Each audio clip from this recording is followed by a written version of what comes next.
This podcast is a collaboration between Costard and Touchstone Productions and the Tales From The Crypt podcast. You know, you and I have been friends for a long time, and much as I enjoy these little visits, it seems to me that this tomb is not quite big enough for the both of us. What's that supposed to mean? I want to propose a contest between you and me. Winner take all. And the loser? You're on, pal.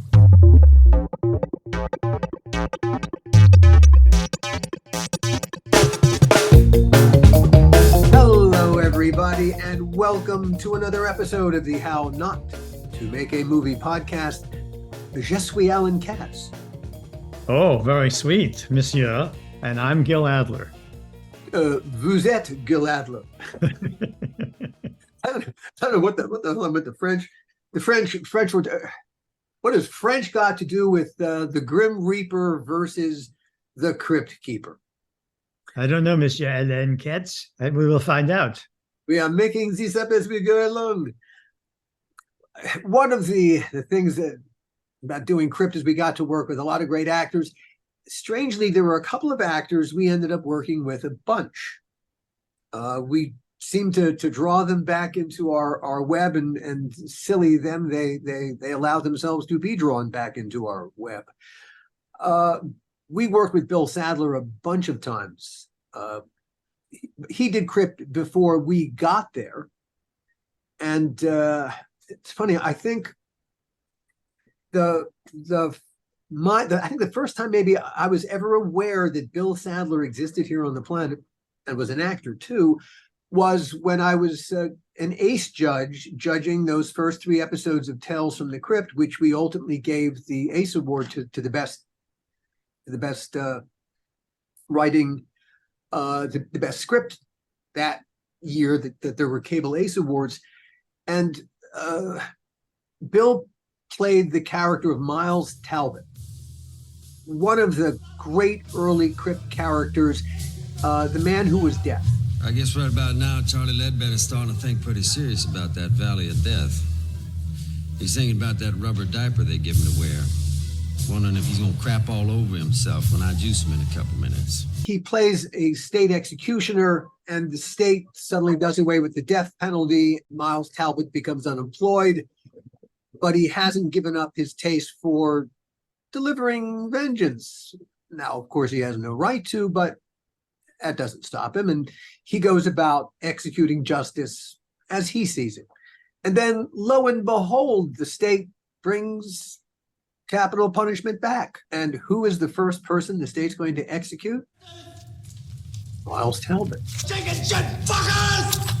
You can't do this to me! It's a really simple, great concept, so essentially Cryptian. It's such Walter Hill territory. It's gritty. Bill Sadler is fantastic in it. And the next time that we encountered Bill was our first season when we were doing Tales from the Crypt. The Crypt partners, just before we got there, had also done 2 episodes of 3 of a show that was supposed to be called The problem was they'd made 2 episodes. They were going to put them together. They needed a wraparound.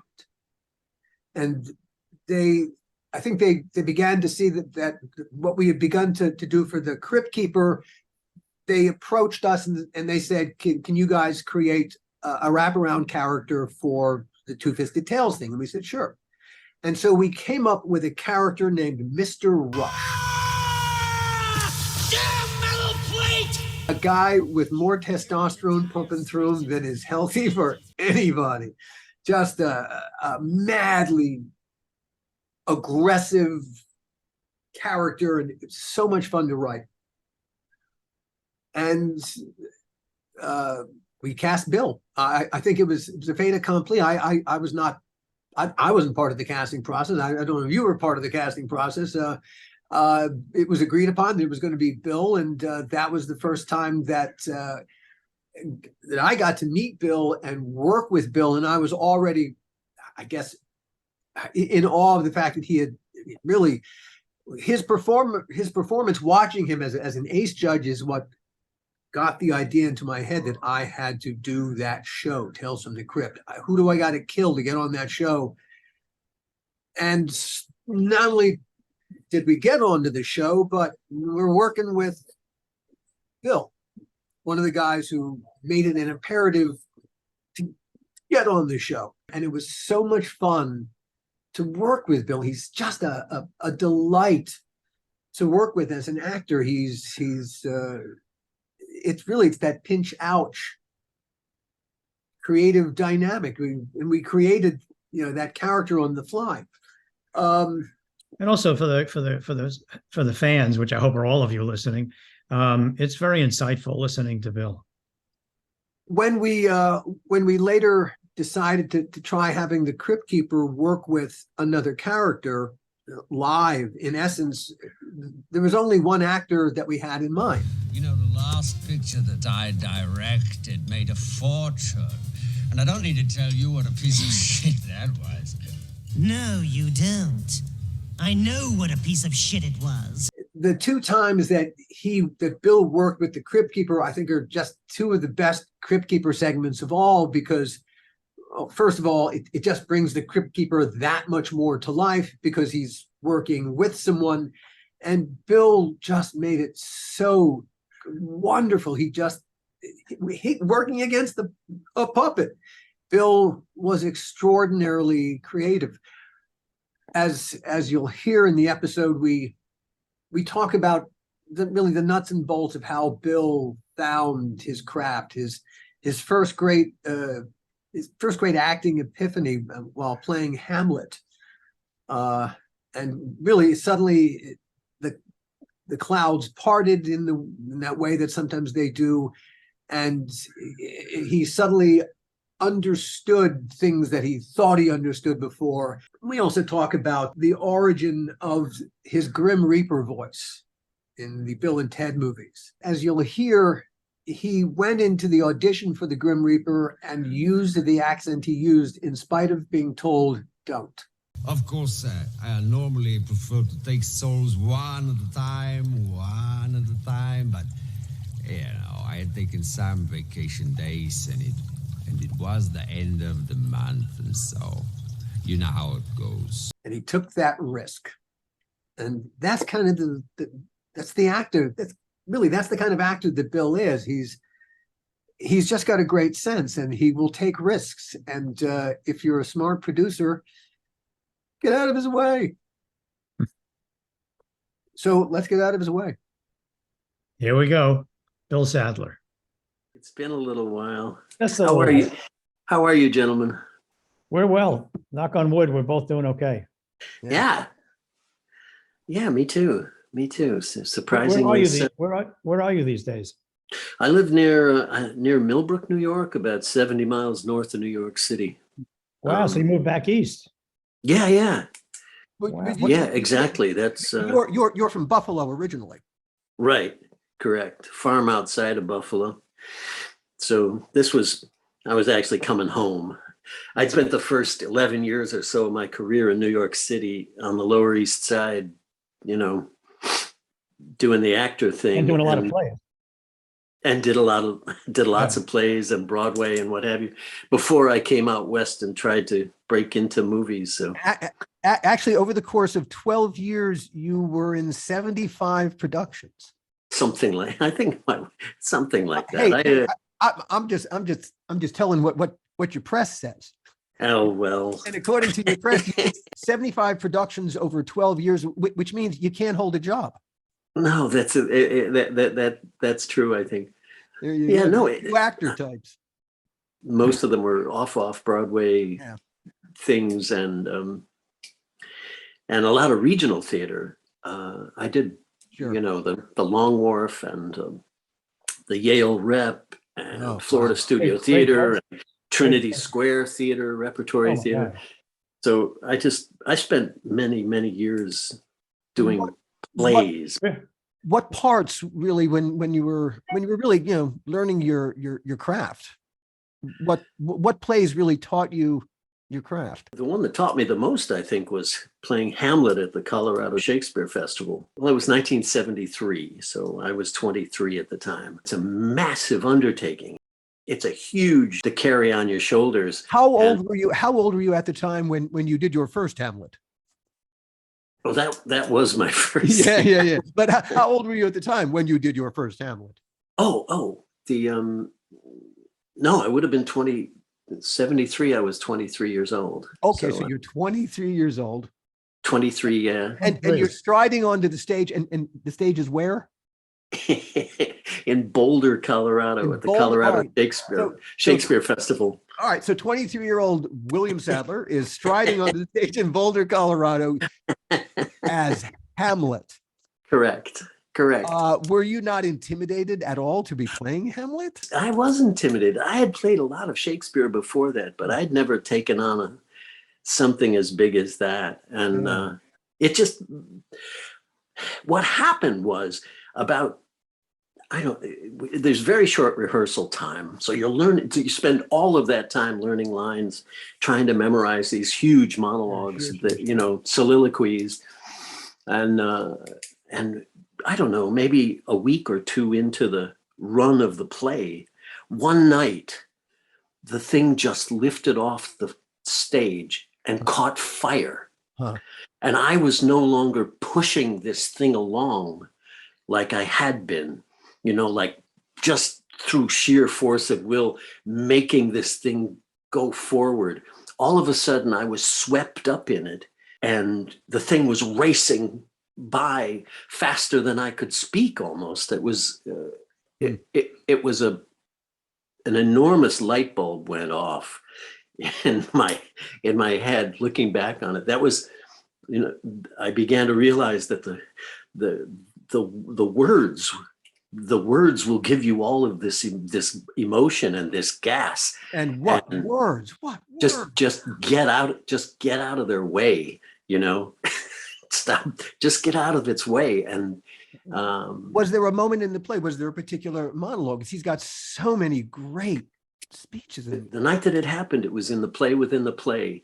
After Claudius says, okay, I'm going back to my room. I don't want to see anymore. Hamlet and Horatio are standing there with Rosencrantz and Guildenstern, and there's this wonderful exchange about, will you play on this pipe?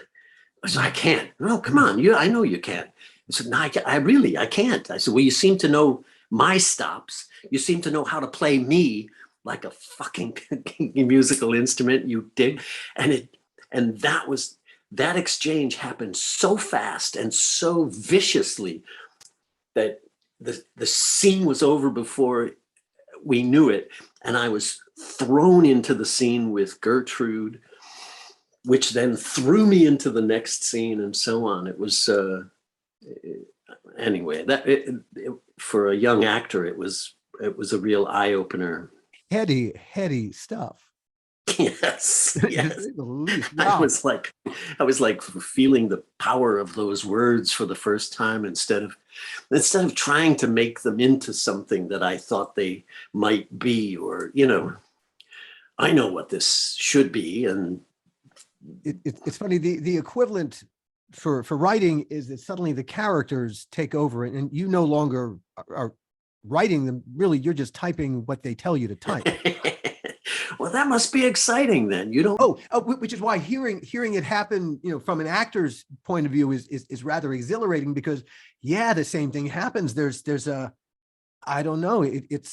Well, first of all, when you create this other world, which no one else knows about, it's entirely inside your head. And if you have a writing partner, it's inside both your heads.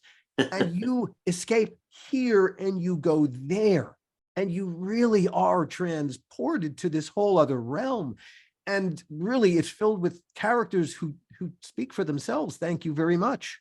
And for the time that you're writing together, you're two psychotics trying to figure out what the hell we're to do when this is all over.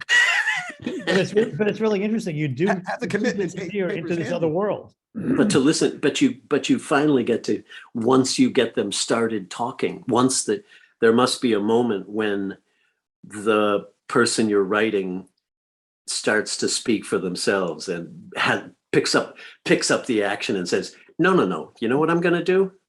Yeah. You watch. Once you establish that patois and you get the sense of who that character is, they tell you what it is. Oh, that must be fantastic. And with Alan, we just go, we sort of go back and forth, and he'll say, well, this, he says this, and I go, no, he says that. And eventually something comes out of that we both go, yeah, that's it. That's it. Do you guys play, do you go through the dialogue, taking each of you taking a character so that you hear the scene out loud? Sometimes you will play a scene. You'll suddenly it becomes an improv. Sure. Right. Especially on Tales, we did that a lot. Remember, Alan? We used to, oh gosh, yes. We'd be there, and we would take different roles, and we would just start, and then we would laugh. And exactly. And you'd start improvising and say, yeah. What just out of curiosity, where did you live when you were living in New York? In the East Village on 5th Street between 2nd and 3rd. I met this young stained glass artist named Marnie Bax, and I married her. And she had a better apartment than mine. I was living on 7th Street between 2nd and 1st, and I was paying $150 a month. And I had to share it with another actor because I couldn't afford that. Have you been back to that area at all more recently? Oh, yeah. It's unbelievable today. It's so regentrified, and you can't go back again. No. Fillmore East was there, and the Gem Spa was there, and Andy's Cheapy Clothes was there. And it was a time and a place that now lives in, it lives somewhere else in my head. Yeah. But it was great. I tell you, it was great for a young actor at that moment in the history of the city, the history of the East Village. It couldn't have been a better atmosphere. You couldn't walk down the street without bumping into a playwright, or Michael Weller was over there, and Len Jenkin was over there, and everywhere I turned, somebody wanted me to do a play for nothing. Right. Wait a minute, that was probably me. I was like, that's exactly right. You just go. Maybe we met in that. There was a great pizza place on the corner of Grand and Essex, I think. That I would, anytime I'd go in there, same thing. I'd always meet somebody from the theater. You'd run into somebody. Oh yeah. I would work at the Public Theater and the Lucille Lortel Theater on Christopher Street, and for the longest, for the La Mama, for the longest time, I could walk to the theaters, and then I wrapped it up with a year and a half on Broadway in Biloxi Blues, opposite Matthew Broderick. You originated Sergeant Toomey. Correct. Yeah. Out of that came the first movie, which was Project X with Matthew Broderick, and I think I was cast because of my work in Biloxi Blues. Yeah. Now, when you headed out from New York to Los Angeles, what was your view of yourself as an actor? What, as you arrived in Los Angeles, what did you think you were going to be? I guess what I'm asking is, I sort of felt like I had landed on Mars. None of this. I had won awards. I'd won an Obie Award and a Drama Desk and a Clarence Derwent Award, and so on and so all of this stuff and all of these years of theater. And I got to LA, and none of it seemed to matter at all. I mean, it mattered. I think it mattered at the end of the day. I think it mattered quite a bit to what I could bring to the screen, but it was very hard to get my first agents there to take me seriously. I had no film. I had no. It is a testament to that. I think that your point is well made, because your theatrical training certainly gave you incredible range. If you look at your longevity in this business, you've worked a ton. Now, granted, it might have taken the film and TV business a few minutes to figure out what to do with you. And it seems like they decided you were a villain. Yeah, right But- away. Okay, all right. You know, but hey, man, It was the cheekbones and whatever. Yeah, but the I was villain parts are the best. So I was happy with that. If you can't be James Bond, be be Dr. No. Yeah. You know, be, you know, be Goldfinger. That's the next best role. And there's a lot of freedom in villains too. There are no rules. You know, you can be as bad as you want. And it got my foot in the door. So I was What was your first villain? Project X. I murdered all of those chimps that You Helen- bastard. I know, I'm so sorry. Helen No, Hunt. no, you're not. No, you're not. Matthew Broderick and Helen Hunt tried so hard to keep them alive. And then Steven Seagal's Hard to Kill. I was the villain, the senator who murdered his family. And then Dennis Hopper cast me in a thing called The Hot Spot. And I was a smarmy Texas blackmailer. And then Tales from the Crypt happened. The first episode with Walter Hill. Right. And So that kicked the you door open. you came in and you read for Walter. I read for Karen Ray. Mm-hmm. She had me in to read for the cop at the end who arrests Mr. Talbot. Right. Mhm. And I remember doing the audition, and it was like he has two lines, you know, Mr. Talbot, you have the right to remain silent. Anything you say, and that's it. It was cut away. That's all he's got. And I finished, and she said, "That's fine. That's great." And I said, "What's up with the role of Talbot?" And she said, "Oh, they want Ken Russell, or Malkovich, or something. They're looking for a name. They want a name for the role." And I said, "Oh, okay." And I left. But Bill And I got Sadler's in the name? Not at that But moment. what I mean, I sure wasn't. Your name is perfectly good. My name, you have no idea how many times I screamed that when I got home. What the fuck's wrong with my name? You're here. But I got halfway across the parking lot, and she stuck her head out the window of the casting office and said, "Bill, come back." And out the window, she handed me the sides for Miles Talbot. For the executioner. She said, "Black out your teeth and grease your hair because you're too cute." And come back on Monday. I'll put you on tape. Cool. You know, we'll see what happens. And that was it. I came back on Monday and they were all monologues. It was a monologue and it was straight into the lens. Mm-hmm. And I had, back in New York, I won the Obie Award that I won was for a 45-minute monologue to the audience. I was already pretty comfortable with that. Right. And he has this sort of dark sense of humor about, they're all pretty dark. He's a terrific character. And I just kind of leaned into it, and Walter and the guys all said yes, and I did it. I think we were up for an ACE Award. In your mind, where was he from? Like Oklahoma or something. Yeah. I'm so glad to hear you say that, because that was always my impression. I think so authentically from that kind of place. Wow. I know. I don't know that there's anything in the script that suggested that, but I made him. No, but I made him from down there somewhere, and he felt very particular. He was not a generic person. You brought some very, as I said to you the other day on the phone, your damned voice is locked inside my head. There's a easy peasy Japanesey. I cannot get that out of my head. I like electricity. Yeah. There you go. Clean.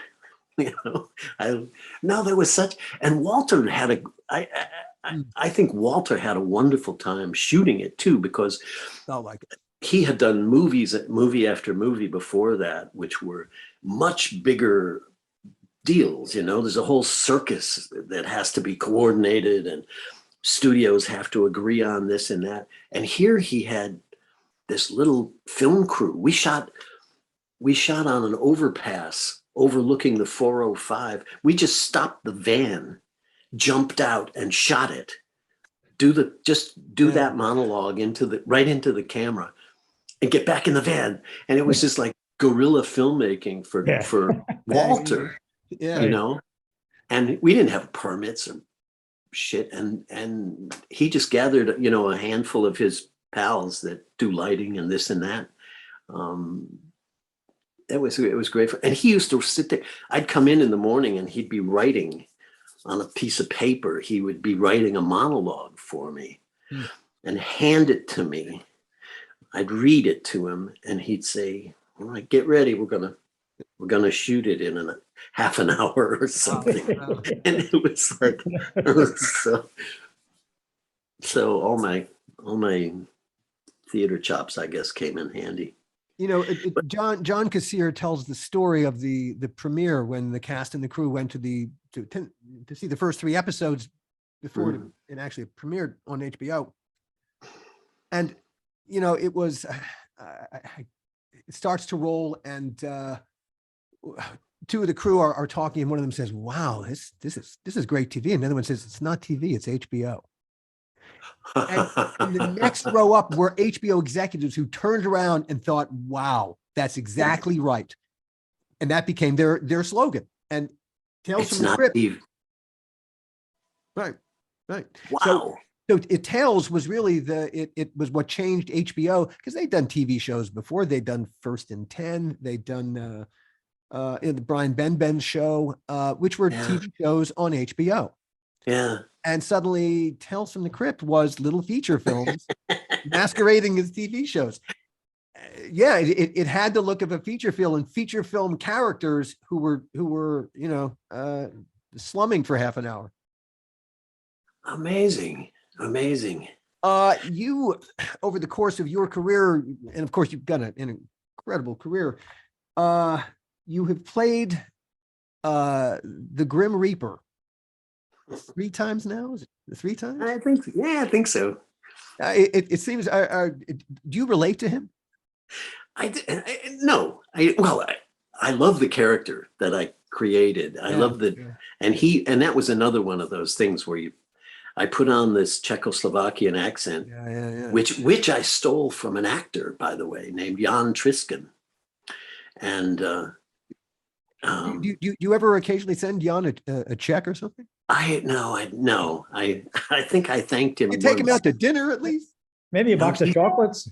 He's passed now. I did a play with him at the New York Shakespeare Festival, and but he was from Czechoslovakia and always talked like that.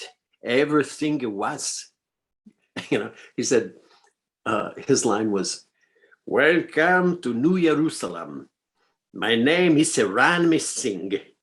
Wow. And I thought it was a funny accent and I was fooling with it. And again, Karen Ray was casting that thing. Huh. Right. She brought me in. I told my agents, I want to do an accent for it.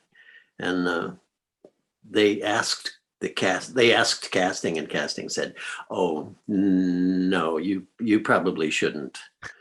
And I don't know why, but I did anyway, because I thought, well, this isn't going to be funny at all unless with the accent, I could read the phone book and people were laughing. It was, yes. It was like this whole character sort of popped out fully grown.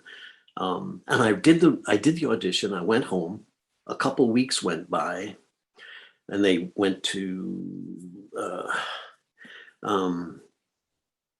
what's his name? Lloyd. Chris Lloyd? Christopher Lloyd and Christopher Lee. And they were like, kind of on the nose. Well, he's the Grim Reaper. I mean, they didn't know who to cast, but they kept coming back to me because it was funny. And I get this phone call from Karen Ray saying, Bill, you have to go to I need you to come in tomorrow, but go to a Halloween store and get some gray and put it in your hair and black out your teeth because they think you're too young, and come back and do the audition again. And I thought, well, that's gonna look like crap. so I called Scott Edo, who was the makeup guy on Die Hard 2, that I had just worked with. I told him my situation. He said, come on over in the morning. And I sat in his kitchen in Marina Del Rey, and he made me look 70, like this. he made me look, Damn. he made me look a believable 70 something or other. I got in my car and drove to Orion and did the audition again. And the guys who thought I was too young turned to Karen Ray. She told me later and said, he looks a lot older in person. And so, but it was funny. And that was, thank God. That was that character just popped out fully grown. She seems to have used that idea, Karen Ray, of blackening out your teeth and either making your hair black or gray as I know. That's all she ever said to me was, "You're too cute. You're too young. But the one of the really fun things about that role, aside from the fact that he was very funny, was that he has this great arc. He starts out being terrifying. Yeah. Which was perfect for me. It was he's the most frightening figure you can imagine. And then he starts to lose all these, he loses at Clue, and he loses at Twister, and he loses at, it's a funny notion that instead of playing chess as in Battleship. And so they're playing board games. That's hilarious. But he becomes, right before your eyes, he becomes this petulant, spoiled, poor sport. He just dissolves, and whatever was scary about him before just sort of evaporates. He's the ultimate authority to fuck with. And they fucked with him, and he ends up wearing a dress. He ends up following them all around the universe. He ends up in the band, and all he wants to be is liked. He just wants to be part of the band. By the end of the thing, it's like he's all showbiz. So it was a really fun arc for that, for me. Anyway, that was, and then I don't know that may have squashed the idea that I could be a real villain from then on, after people saw that. I'm not sure I was cast as a super villain again after that. Suddenly the town can't paint you the way they used to paint you. Now they really don't know what to do with you. It's like they thought they had it figured out before. Oh, in spite of that, though, you have managed to appear in a couple of classic movies. Shawshank. Thank you. Which is, it's just an amazing movie. It's just there's not a bad frame in that movie. Not a bad frame. And of course, Demon Knight. Another classic. And Bordello of Blood, another classic. And you are in Bordello of Blood too. That's. I always thought that Demon Knight was a terrific film. As we were making it, we were having so much fun. Again, it was like it was like all these kids loose in a. Where were we in a airplane hangar in Van Nuys? The Van Nuys airport. Yeah. Right. You're not in a studio. There's no one looking over your shoulders. We're all, playing cops and robbers. And I was 10 years old again on the farm, diving out of, it was like I'd been rehearsing for that my whole fucking childhood.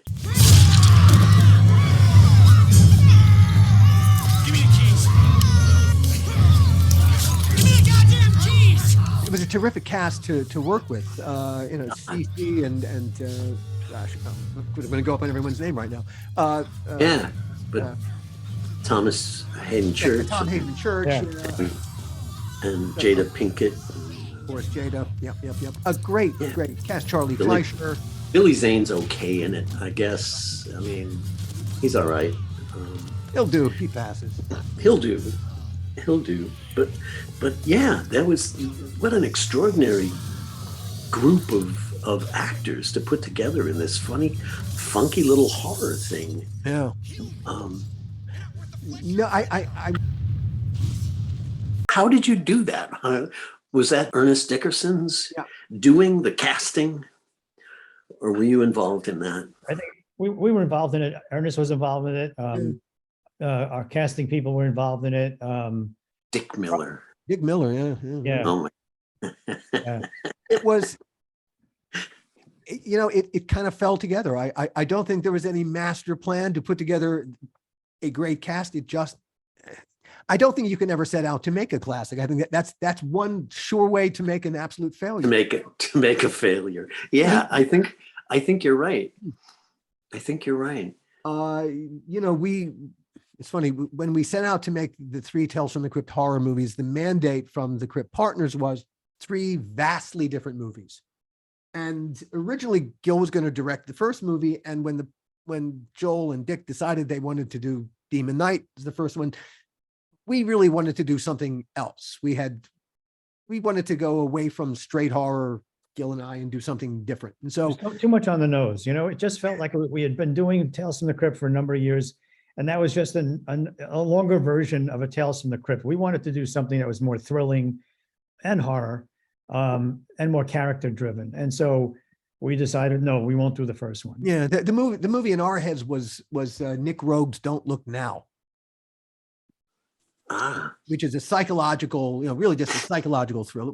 Yeah, but a very different animal than the creature.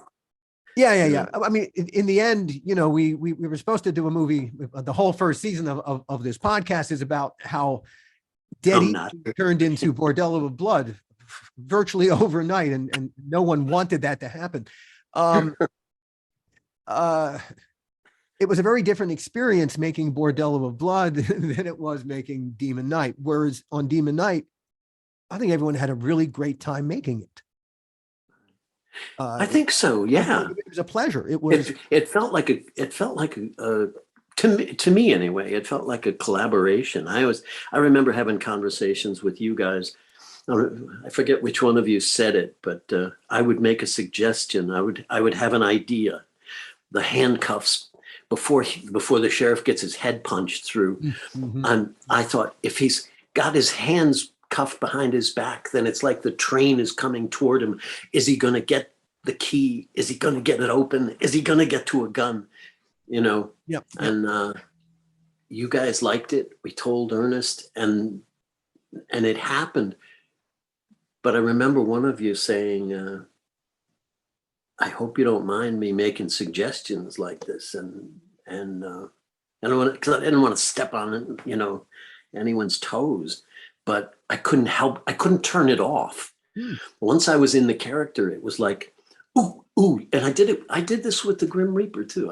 I think I've done it with every time I've ever been wonderful in a okay, fair enough. I go, no, but every time it's just been an outstanding performance. It's always full of these little moments that I go, oh, you know what might be great? What if and I remember one of you said, good, what was it? Better is always good was the phrase. No, that's better. Better is always good. Yeah. One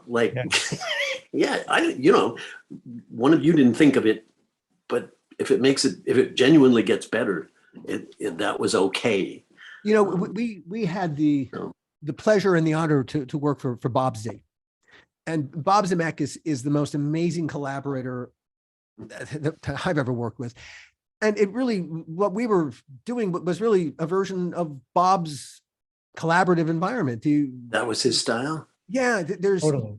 Everyone takes ownership. Literally, you can bring an idea that doesn't work entirely, but you can't bring a bad idea. Right. And so everyone suddenly feels encouraged to, hey, I don't know, maybe this will work, maybe it won't. And it comes from everywhere. You don't know where the great idea is going to come from. So why, hey, it's like improv. The word no kills everything. Right. Whereas yes, right. And all right. Try it. If it doesn't work, there was nothing lost at all. Exactly. No, that's so, I think that's, if there's a lesson anywhere in this, that should be one of them, because I've also worked with directors who micromanage Yeah. and Sure. where you don't feel that anything you suggest is welcome. And what you do is you just put your hands in your pockets and I'll do my, I know what you need. Where's the sink? I'm here to fix the sink, Have you ever worked in a feature film for Bob Z? No. Okay, so the only time that you worked No. with Bob, the only time you worked with Bob was doing the wraparounds for Two-Fisted Tales. Correct. And that was now that was an example of what we're talking about, because that was thrown together so quickly. We kind of just made the character up. We dragged you in, and I remember at the A1 Globe Pasta Factory on Venice Boulevard in Culver City, where we did this, and really just slapping it together. It's throwing yourself on a live hand grenade just for the fun of it, like I did. That thing blowed me into 100 tiny thousand pieces. Well, I was so fucked up after that, they took me to the hospital in buckets. Took them 2 weeks to scrape my innards off the wall so they could dump them back inside of me. You think that felt good? That fucking hurt. I didn't cry. I didn't even whimper. You are supposed to be doing push-ups, you shitheel. There you go. You never took any slugs, did you? There you go. Oh my I God. thought that was so much fun working that day. Jesus Christ. I think I was trying to channel George C. Scott, Was it Buck Turgidson, his character from Dr. Strangelove? Exactly. Buck What do you Turgidson. think you're doing? You never took any slugs. Oh, it was a great character.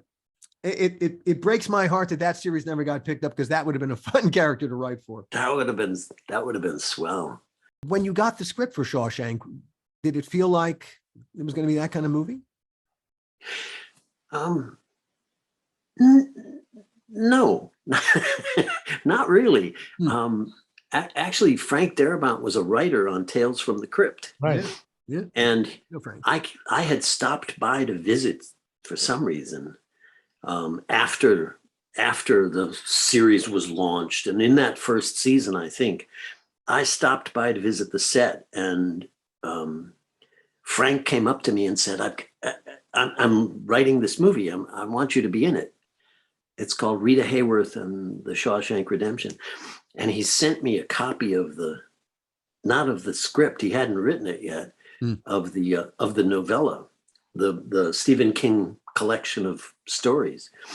And I don't think he was sure what he wanted me to play in it, but he liked the character that I had done in Tales from the Crypt enough. He said that was what he wanted, and he was going to use me somewhere in that movie.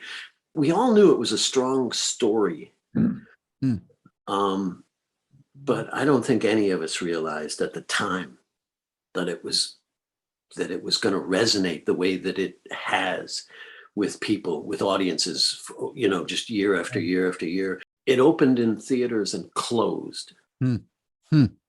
It died, and nobody went to see it when it first came out. It's not a great name. No, it's a terrible name. It's an awful name for a film. Yeah. And when you tell people about it, well, it's a prison movie. Yeah. And it's like, oh, great. And then it was nominated for all these Academy Awards. Yeah. So they brought it out again, and made it available. And then Forrest Gump won Everything in Sight that year. Good year for films, by the way. But it showed up, and then I think it was really discovered on video. I think people started to watch it rent it from video stores and Blockbusters and what have you. And then it just grew and grew and grew and grew and grew. It's an extraordinary film. It's hard for me to. I have trouble watching some of my early movies as I was learning this craft, learning to work for cameras. Sure. That one, that was really fun. It And it's beautiful. It's beautifully done. There's so much heart.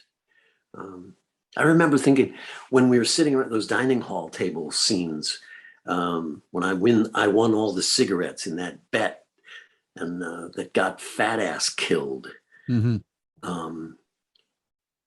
Again, there were all these little things that kept me engaged, that I could invest in the character. Things like I won the bet, and Fat Ass is screaming his head off, and here comes the guards, and I start saying, "Shut up, shut up, shut up," come on, just. I didn't mean to get him killed. I just wanted to win the cigarettes. He doesn't know what's coming, and I do. And I remember sitting at those dining hall table scenes with James Whitmore over here, and Morgan Freeman across the way, and Tim Robbins over. And it's like nobody wants to drop the ball. Every single person there brought their A game, I think. A+. Also, just by the way, it was the only movie I've ever done where we rehearsed. They brought us to this prison in Ohio like 2 weeks before we started filming. And because he wanted us to have all the little connective tissue, the little relationships with each other in the group. The body language. All the little byplay and the looks and the teasing and the grab-assing stuff. So you wouldn't be acting it. Well, like that, it would look like we knew each other for 19 years. Right. No, I mean, it's one of those things where, it's the difference between being and acting, and being, the camera will always catch you acting. Yeah. Yes. That's true. One of the things that when I think of all the actors that I've ever hired and cast, I never look for anyone to act. That's the last thing I wanted any of you to ever do. Please stop acting. Just be. Just be who you are, as honestly as you possibly can be, and that'll be perfect. Thank you. I agree. It took me a long time. Well, that thing I mentioned that happened to me during Hamlet was the beginning of that. Get out of its way. Stop trying to make this something. Yeah. And when Kobe Bryant was alive, the big coaching thing that they finally got him to understand was let the game come to you. Stop trying to impress your will upon the game. You're fucking everything up. But when the game comes to you and you step into it organically, wow, it will go where you want it to go. And lo and behold, that was really how he learned how to be the superstar that he became. He learned how to play the game. That's great. I hadn't thought that it would apply to sports, but of course it does. You can otherwise you keep getting in the way of the rhythm. You get in the way of the flow. You get in the taking shots he shouldn't be taking, man. That's a pass, not a shot. Pass that to the open guy and let him make the shot that you're going to miss. I also began. This is sort of my philosophy of acting, I think, or movie making. That if you can get the audience to believe just a little bit, they know they're in the movie theater. They're not gonna, you're not fooling anyone that this they're watching an accident on the street. But if you can invest honestly in what you're doing enough so that they believe just a little bit, what I've found is that they will come with you anywhere. Yes. You can tell them any story you want. Yeah. And they'll come with you to Mars. They'll believe that demons are outside the door. Absolutely. But they have, as soon as they stop believing that character is in that situation, everybody in the room sits back and goes, okay. It's like, oh, here come the demons. Yeah, that looks like a tough scene. And the trouble is you can't get them back. I mean, once you have them and you lose them, it's really almost impossible to get them back. Yeah. Our Yeah. species loves being told stories. I think we're the only animal that I know of that tells stories to each other. But Well, that we know of. that we know of, yes. I'd love to know that Woodchucks or some, whales probably tell each other stories too. God, I hope so. We I can't. hope that's true. I really, really, really do. But and when we tell each other stories, we want it to. It's got to reflect the reality that we know. If it's characters that don't feel real, what world are you describing? I also think we all have built into us this sort of built-in crap detectors. We're so good. Our whole lives are spent, people trying to sell us things and get us to do this or get us to do that, and we're usually pretty good at spotting the tells. Indeed. But when something happens in a movie that's real, Julia Roberts, when he snaps that thing shut, the necklace is in a little box, and what's his name snaps it shut, and she squeals and laughs, and he surprised her with it. He absolutely surprised her with it. She wasn't expecting it, and they told him to do it, and it's just as brilliant. You fall in love with her all over again in that moment, because it's so honest. Yeah, it's just completely honest. It's just this naked little moment of sweetness that you can't, and no one can deny it. You can't act it. You certainly can't act that moment. Well, that's what happens that's what happens with movies where you're sitting there and all of a sudden it's over and you're going, I thought it was an hour and a half movie, and you're realizing it. Yes, it was an hour and a half movie, but you were absorbed. You were totally absorbed in the characters, and you were invested in what they were thinking and feeling, and you were feeling what they're feeling. You came along. You came along for the ride. Yeah. Yeah, but really came along for the ride. Yeah. And worried about what was going to happen to them at the end. This is our challenge. This is what we all do for a living. We're storytellers, and we come at the story from slightly different angles, but ultimately the goal is to tell stories that audiences that move people. People recognize themselves in that they're in. Suddenly they are taken up into it. Let me ask you this question, oh wise ones. What is it about horror that you must understand this better than I do, because scary movies scare me. I especially good ones. I get too scared to enjoy them.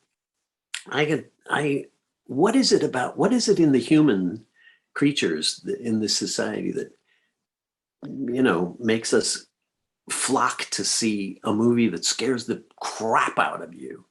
The popcorn hits the ceiling and you scream, I think at the end of the day, you get to have, of all of our instincts, love, fear is incredibly strong, and we don't want to experience it for real because you know how that's going to turn out. But when you're sitting in a movie theater, it's kind of safe to feel that feeling with the comfort of the popcorn on your lap, knowing that within the context of the movie theater, nothing bad is going to happen to you. Yeah, you got 500 of your closest friends sitting to your left and to your right. Yeah, I'm safe.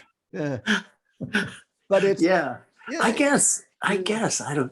Wow, I don't like being frightened like that. It makes me feel I get so nervous, and then I'll carry it around with me for the next 2 weeks. I won't be able to go in the basement to get the laundry. I'll just oh shit, I gotta turn the lights on, and I'll do this tomorrow in the daylight. I think Gil and I always approach, well, certainly Tales from the Crypt, we always saw it as black comedy first and foremost, and horror second. I mean the EC comics were little morality tales where the bad person is going to get it in the worst, most ironic, most disgusting way possible. Right. Well, I used to always be asking for more blood. I go to Who was it? Who was asking? I would be asking for more blood. Because more blood? the mechanical effects guys, I would go, What is that? That's neither here nor there. Either don't show the blood or show the blood. I want more blood. And then I would go, what color is this? This isn't blood. This looks orange to me. This doesn't look like blood. We And want they'd have these the arguments about elevator the scene from The Shining, you bastards. Wow. I love those demons that Todd Master came up with. That Oh, yeah. their legs bent the wrong way, and how he, nipple rings and holy crap! Just they were fabulous. I thought some of those things were great. I love that thing where where Billy Zane pulls the curtain back and Jada Pinkett sees me on the wall. Mm. And the way they did that was, well, you remember, there was like they built a plywood platform and cut a hole in it, Right. and had me lay down so that part of me sank into the hole. Right. Yes, right. And then Todd built this chest and abdomen out of latex that was torn open. For your last scene in the movie. Right, when they put the camera straight up above, looking down at it. Wait a minute. That wasn't really you, Todd Masters? No, it wasn't. That was acting. He said to me there was no. I no was take acting two. as much as I could. He said to me, "There's no take two." Billy's. Yeah. No, we're gonna tear him. We're gonna tear him in half. That was your last day on the movie. Well, Right. What do you want? No, it wasn't. No, it was when the kid stuck his tongue in my chest or whatever. I remember telling Ernest.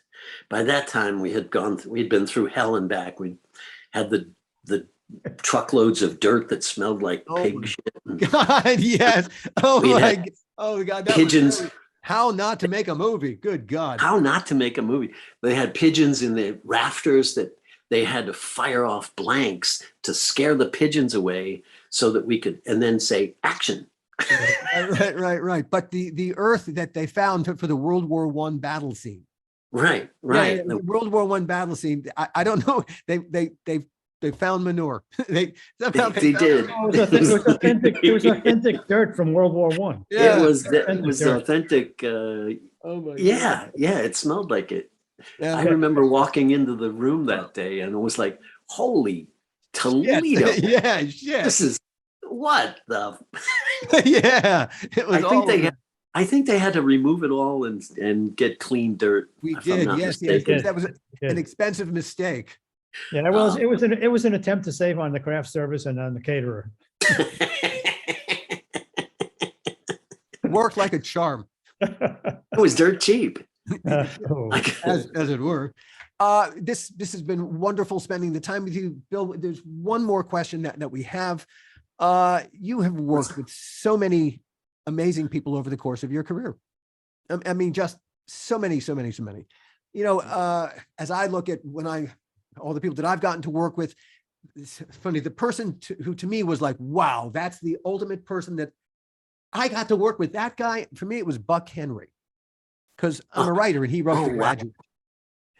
Wow. And so hiring Buck Henry for Tales from the Crypt and putting words into Buck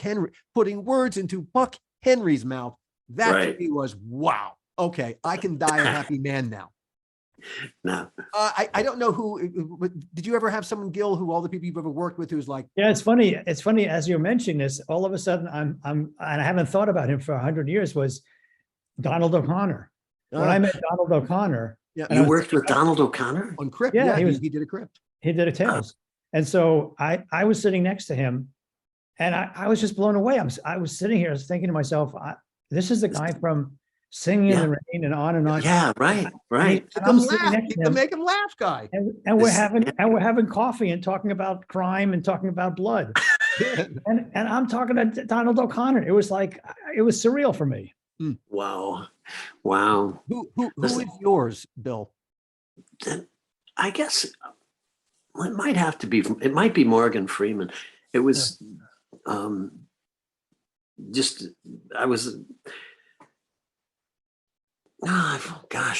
worked with Al Pacino. I mean the people that you have to pinch yourself and say, Yeah. holy shit, I'm doing this scene with. Yeah. I just did an HBO miniseries with Steven Soderbergh directing, called Full Circle, and Dennis Quaid plays my brother. That was fun. But Claire Danes and I had these knockdown, drag out scenes. And that was impressive. I was just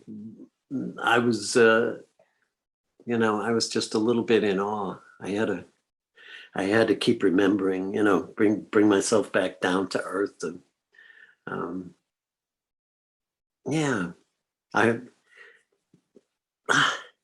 James Whitmore.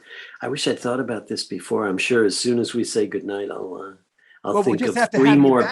We'll have to have you three back. more people. Yeah. Well, I think maybe the best director I ever worked with was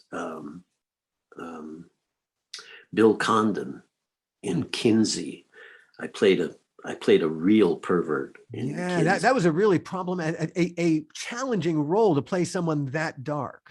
Wowie zowie. And the choice that I had made was that he's meeting Kinsey, so Kinsey can take down his sexual history, and the choice that I made as an actor is that he's thrilled. He's thrilled that he's finally met somebody who's gonna love this stuff as much as he's proud of all of this. Shit. But Condon, I have no idea what it was that he did on the set, but he made it, you wanted to give more. You just kept, he created this safe place where you could expose those things and walk away feeling wonderful about what you had just done. Yeah.